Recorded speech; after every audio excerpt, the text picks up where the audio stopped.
Mateus capítulo 18. Em verdade vos digo que se não vos converterdes e não vos tornardes como crianças, de modo algum entrareis no reino dos céus. Versículo 3.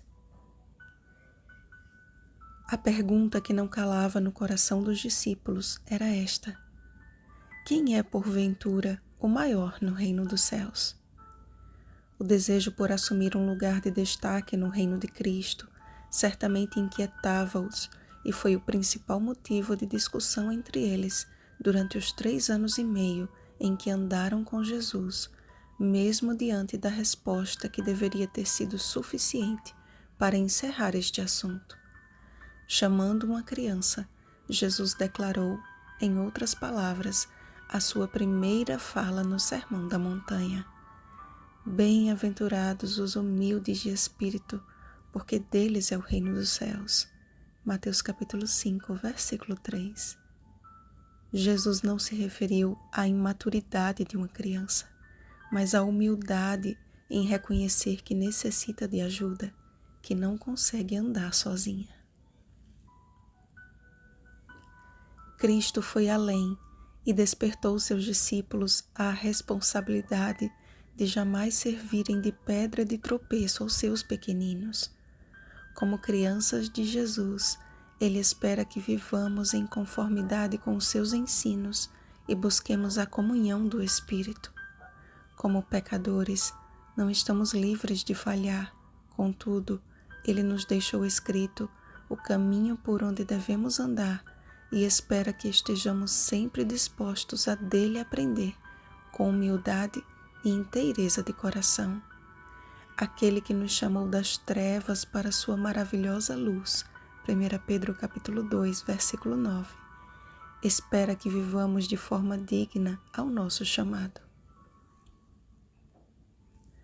Os anjos que assistem à presença de Deus face a face são os que têm cuidado e guardado os pequeninos de Deus para a salvação, como está escrito. Não são todos eles espíritos ministradores, enviados para serviço a favor dos que hão de herdar a salvação? Hebreus capítulo 1, versículo 14. Deus não deseja perder um pequenino sequer de seu redil e vai em busca daquele que porventura tenha se extraviado. Mas Ele também nos chamou à responsabilidade de cuidarmos uns dos outros e de como agir em situações de conflito. Vejamos a ordem estabelecida por Jesus para tentar sanar um conflito entre irmãos. Primeira, vai arguí-lo entre ti e ele só, ou seja, não divulgue o pecado do seu irmão, mas vai falar com ele em particular. Segundo, se caso ele não te ouvir, toma ainda contigo 1 ou 2 pessoas, para que fique provado o seu desejo pela paz.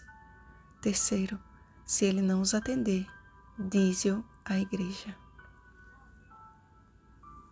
Quando eu era criança, lembro-me do costume que havia em estar de bem ou de mal de algum coleguinha. Mas também me lembro de como era curto o intervalo entre um tô de mal e uma nova brincadeira.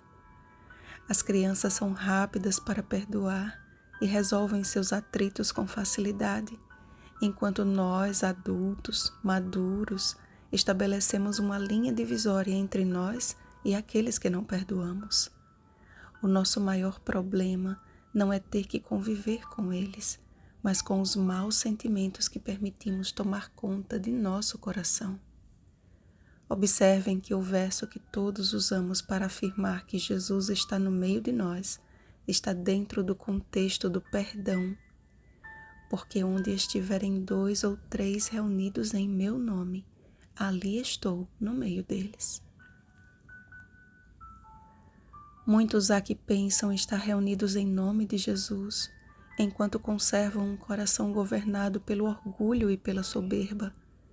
A pergunta de Pedro e sua tentativa de parecer mais misericordioso do que os outros com a perfeita quantidade de perdões foi subjugada pelo matemático do amor com 70 vezes 7.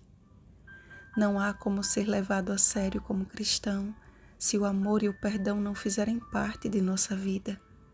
Ambos são dons de Deus que precisamos pedir todos os dias. Se do íntimo não vivermos o perdão, estamos nós mesmos amarrando ao nosso pescoço uma grande pedra de moinho. Amados, todos temos uma conta que por nossos próprios esforços seria impagável, mas Jesus assumiu a nossa dívida e decidiu nos perdoar. Qual será, pois, a nossa reação diante de tão grande sacrifício e amor? Sufocar aqueles que nos fizeram mal pelo ódio ou lançar-lhes um lindo sorriso da criança que permitimos que Jesus nos transformasse? Raiva ou compaixão?